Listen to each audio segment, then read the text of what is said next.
Hello बच्चों, कैसे हो। आज हम 7वीं क्लास के लिए साइंस विषय में चैप्टर 1 पादपों में पोषण के वेरी शॉर्ट क्वेश्चन, यानी कि जो एक एक नंबर के होते हैं लेकिन उनका आंसर केवल एक ही लाइन में देना होता है, उनके बताएंगे। पोषकों के नाम लिखिए।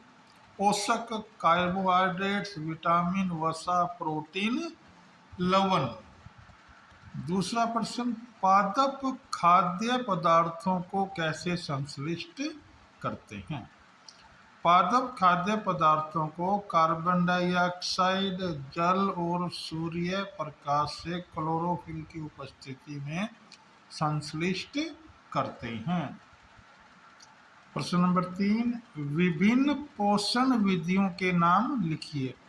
स्वपोषी, परपोषी, मर्तजीवी, परजीवी। कोशिका किसे कहते हैं। कोशिका सजीवों की इकाई को कोशिका यानी सेल कहते हैं। पत्तियों पर पाए जाने वाले छोटे छोटे छिद्रों को क्या कहते हैं। रंध्र। प्रश्न नंबर 6: पत्तियों में क्लोरोफिल का क्या कार्य है। क्लोरोफिल और सौर ऊर्जा को संग्रहित करती हैं।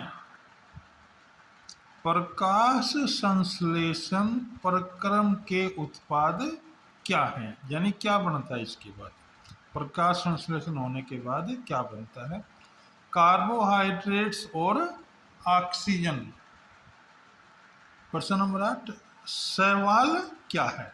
शैवाल तालाबों या ठहरे पानी में हरे अवपंखी काई जैसा पदार्थ ही शैवाल है। क्या शैवाल खाद्य संश्लेषण करते हैं, यदि हाँ तो कैसे। हाँ, क्योंकि उनमें क्लोरोफिल नाम का हरा वर्णक पाया जाता है। कार्बोहाइड्रेट्स कौन कौन तत्वों से बनते हैं। कार्बन, हाइड्रोजन और ऑक्सीजन।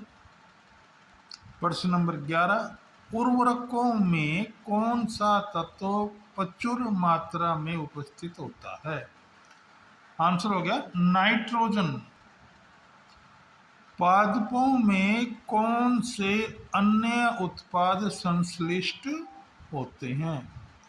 संश्लिष्ट होते हैं प्रोटीन और वसा। कुछ मानव परजीवी के नाम लिखिए, यानी जो मनुष्य पर निर्भर करते हैं। मच्छर, जूं, खटमल एवं जोंक। कीटभक्षी पादपों में कौन सा भाग कीट पकड़ने में सहायता करता है। रूपांतरित पत्तियां। एक खाने योग्य कवक का नाम लिखिए। मशरूम, यानी छत्रक भी बोल देते हैं इसको। सहजीवी संबंध क्या है। सहजीवी संबंध जब दो जीव एक दूसरे के साथ रहते हैं तो वे आवास एवं पोषक तत्व एक दूसरे के साथ बांटते हैं। इसे सहजीवी संबंध कहते हैं। भूमि में उर्वरक क्यों डाली जाती है। भूमि की उर्वरता बढ़ाने के लिए भूमि में उर्वरक डाली जाती है। कौन सा जीवाणु वायुमंडलीय नाइट्रोजन का शिथिलीकरण करता है। राइजोबियम। राइजोबियम कहाँ पाए जाते हैं। फलीदार पादपों की जड़ों में। कौन से सजीवों को परपोषी श्रेणी में वर्गीकृत किया गया है। सभी सजीव जंतु। आइए अब करते हैं एमसीक्यू, वो भी एक एक नंबर के आते हैं। पहला एमसीक्यू: भोजन के घटक जो शरीर के लिए आवश्यक हैं वे क्या कहलाते हैं। ग भाग पोषक। वे जीव जो अपने भोजन के लिए दूसरे जीवों पर निर्भर करते हैं क्या कहलाते हैं? ख भाग परजीवी। भोजन बनाने का प्रक्रम जिसमें कार्बन डाइऑक्साइड, पानी और सूर्य प्रकाश का उपयोग होता है क्या कहलाता है? ग भाग प्रकाश संश्लेषण। रंध्र प्राय पौधे के किस भाग में पाए जाते हैं? इन चारों में से एक आंसर है ग भाग पत्ते। प्रश्न नंबर 5 MCQ है ये। सजीवों की इकाई को क्या कहते हैं? इन चारों में से ग कोशिका। MCQ नंबर 6 सजीवों में ऊर्जा का मुख्य स्रोत क्या है?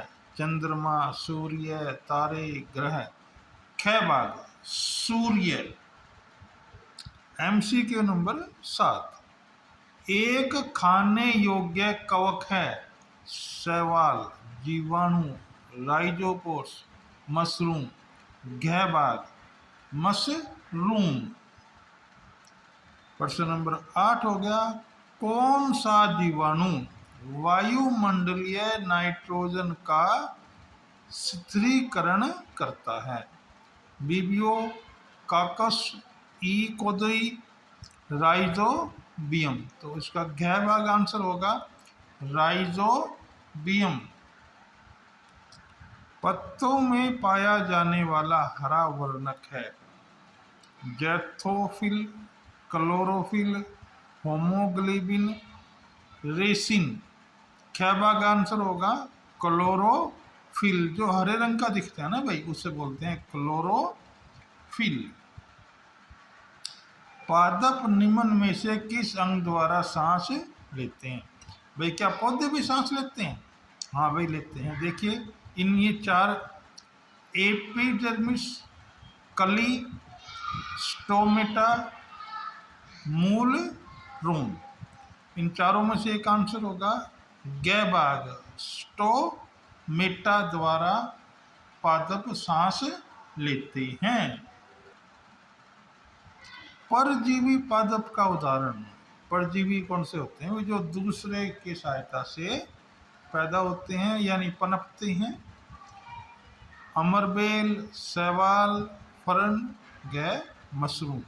तो इसका क्या भाग आंसर हो जाएगा अमरबेल। अमरबेल के जड़ नहीं होती, ये दूसरे पादपों पर चढ़कर अपना भोजन प्राप्त करती है। इनमें से एक कीटाहारी पौधा है, यानी जो कीट खाता है, यानी छोटे मोटे कीट पतंगों को खा लेता है। क्या? गेहूं का पौधा, कैक्टस, डोसेरा, मिस लटो। इन चारों में से एक आंसर है ग भाग डोसेरा। एक ऐसा पादप है जो कीटाहारी पौधा है।